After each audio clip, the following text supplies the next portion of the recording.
من از شبهای تاریک و بدون ماه میترسم، نه از شیر و پلنگ، از این همه روباه میترسم. مرا از جنگ رو در روی میدان گریزی نیست، ولی از دوستان آب زیر کاه میترسم.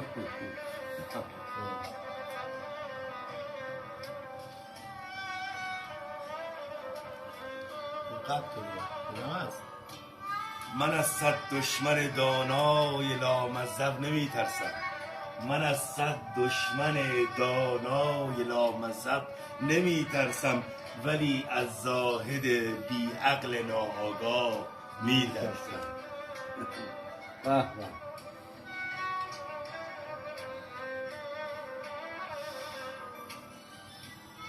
اگرچه راه دشوار است و مقصد ناپدید، اما نه از سختی راه، از سستی همراه میترسم.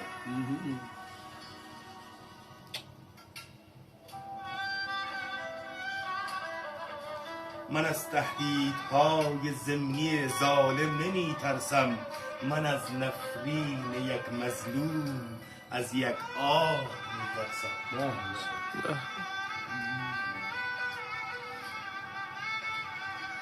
من از عمامه و تسبیح و تاج مسند شاهی، اگر افتد به دست آدم خودخواه میترسم.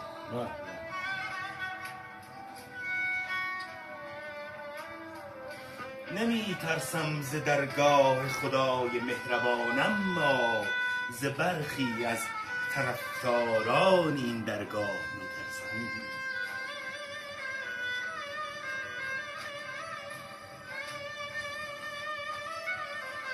چو کیوان بر مدار خویش میگردم، ولی گاهی از این سنگ شهاب و حاجی گمراه میترسم.